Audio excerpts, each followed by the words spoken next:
पृथ्वी की हार्टबीट और एक नब्ज, जानिए क्या है इसका रहस्य। मनुष्य की तरह पृथ्वी की भी एक हार्टबीट यानी धड़कन है। पृथ्वी की यह धड़कन मानव की तरह ही उसके जिंदा होने का सबूत है। एक स्टडी में इस रहस्य का खुलासा हुआ है। इस स्टडी में कई नई जानकारियां सामने आई है। आइए जानते हैं आखिर ये रहस्य क्या है। लाखों साल पुरानी है नब्ज। अगर पृथ्वी और इंसान के अस्तित्व की तुलना की जाएगी तो मानव जीवन इसके आगे कुछ भी नहीं है।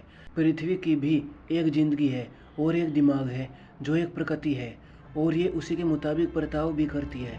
वैज्ञानिकों का कहना है कि धरती पर कई ऐसी चीज़ें होती है जिसके बारे में इंसान के लिए अंदाज़ा लगाना भी मुश्किल है। इसको नियंत्रित करने के बारे में किसी को सोचना भी नहीं चाहिए। न्यूयॉर्क यूनिवर्सिटी के जियोलॉजिस्ट माइकल रैम्पिनो धरती के रहस्य के बारे में जानना चाहते थे, इसलिए उन्होंने अपनी टीम के साथ मिलकर धरती को लेकर एक रिसर्च किया।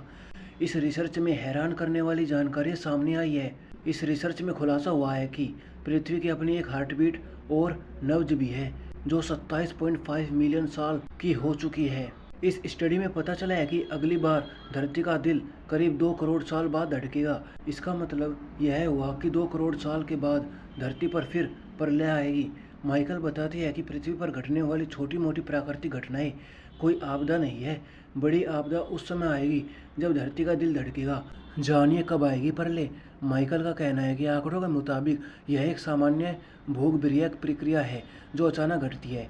कई भूगर्भीय हलचलों का आपस में एक संबंध होता है। जब सारे कर्म एक साथ जुड़ते हैं तब उस समय धरती का दिल धड़कता है। यह उसी तरह है जैसे किसी इंसानी की सांस अटक जाए और वह हाथ पैर मारने लगे। ठीक वैसे ही धरती की धड़कन अटकी है। जैसे ही एक बार पूरी होगी, भारी तबाही के साथ सब कुछ सही हो जाएगा। माइकल और उनकी टीम की रिपोर्ट के मुताबिक स्टडी में खुलासा हुआ है कि जब धरती सांस लेती है तो समुद्री और गैर समुद्री जीवों का सामूहिक संहार होता है। सुनामी जैसी भयानक घटनाएं होती है। महाद्वीप तबाह हो जाती है और कुछ समुद्र में समा जाती है और कुछ अंदर से बाहर आ जाती है। पृथ्वी का चुंबकीय शक्ति में परिवर्तन आ जाता है। टेक्टोनिक प्लेट आपस में टकराकर या अलग होकर संतुलन बनाने की कोशिश करती है।